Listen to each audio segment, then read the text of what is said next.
Hello, welcome to these mini Bible studies as we look at the lessons and readings for the upcoming Sunday. This Sunday, the Christ the King Sunday, November the 22nd, 2020. And today I would like to share with you the psalm that we'll be reading for Sunday and some reflections that I've gathered on that psalm. The psalm is number 95.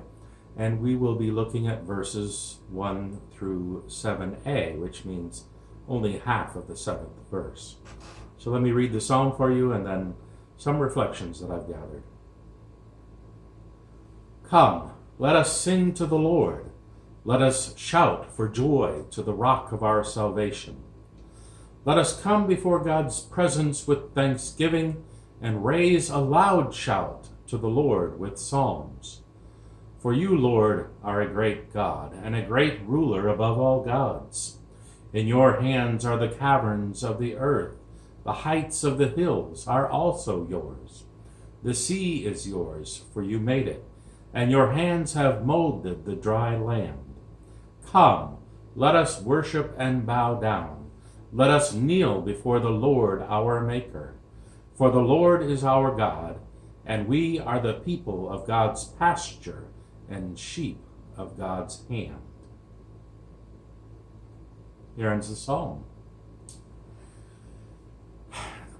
Today's psalm, this reading, has a double call to worship. Verses 1 and 2, and then later again in verse 6, which typically is used to emphasize how important something is. And Jewish tradition ties this psalm to the beginning of Sabbath, similar to our use of a call to worship on Sunday mornings. Verse 7 introduces a prophetic word from God, a vision, if you will. And in contemporary terms, the first 7 verses call the congregation to come together, to prepare for worship, and then what follows verse 7 would be the equivalent of a sermon, I would say. So today's reading is part of a group of psalms that celebrate the kingship of Yahweh, of God, and emphasize what is appropriate then for this Sunday, Christ the King Sunday. And the emphasis on Yahweh's kingship forms a kind of a response to the crisis that Israel has found themselves in, this exile that we've talked about in relationship as part of the first readings that we've been using over these past 3 weeks. The earthly kingdom of Israel, or Judah, may have fallen, although the heavenly kingdom of God is present, even in the midst of difficult circumstances. So this really is a psalm of hope and celebration.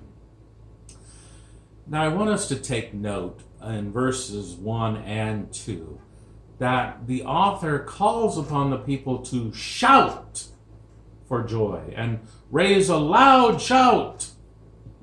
This is not meant to be figurative. This is a call for people to gather for worship with literal shouts of excitement.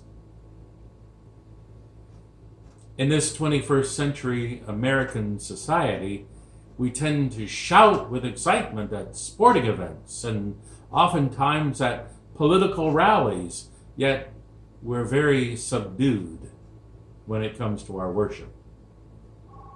Today's psalm and others like it teach us that we're to shout out our praises to God, our King, even louder than earthly celebrities.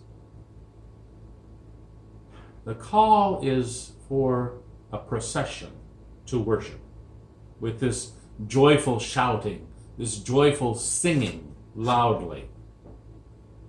At the temple in Jerusalem, the procession would begin outside of the temple to go into the outer courts with the shouting and the singing, and then further into the sanctuary area, the holy place of worship, the place of the divine presence, continually shouting and singing at the top of our voices. So imagine, if you will, us in this modern day starting out in the parking lot of our church building with shouts and singing at the tops of our voices, and continuing on into the back of the church, commonly we would call it the narthex, and then into the worship space, what we would call the sanctuary. And all this time we're shouting with loud voices, we're singing our praises to God until everyone has found their seats. The shouting and the loud singing is not done by one person or even two people from the front of the congregation, as if the congregation is some kind of audience for worship. The shouting and the singing is done by the entire congregation as everyone moves into the worship space. It continues and the energy just explodes. You know, one of the criticisms of churches that have become very popular these days is that their worship services seem more like entertainment for an audience that gathers on Sunday morning.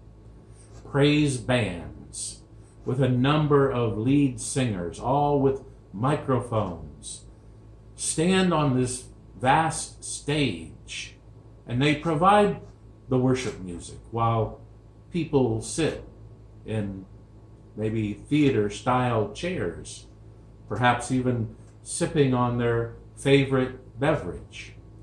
Now, I grant you that may be an unfair generalization, although it does have some foundation in that criticisms of more traditional liturgical style worship like ours, that we are called boring. So whatever side of that debate one may choose, this psalm calls for the audience or the congregation full participation. The entire gathered people, whether contemporary or traditional, whatever your favorite, we are there to provide the worship. The only one there to receive the worship is God, our King. And verse 3 reflects the culture's common ancient Near Eastern setting. The psalm portrays Yahweh, God, as preeminent among all the gods, as the king throughout creation, ruler over all the powers of chaos and disorder. God created and reigns over creation. He is the king of all things, all people. And as such, all of God's creatures are called to praise, which includes in this psalm the earth, the hills, the seas, the dry land, everything that lives upon the earth or is part of the earth. The second call to worship, verse 6, instructs people to bow down, as one might pay homage to an earthly king in that time period when the psalm was written. We are called to kneel in the presence of God, our eternal King. And the emphasis is that as the gathered people, the congregation, we also belong to God. In a society that takes great stock in our freedom, we're often tempted to balk at being subservient, even to God. Psalm 90 sings praise to God as our supreme ruler and calls for our faithfulness in response to that relationship. Whatever loyalty or trust we place in earthly authorities, God deserves more.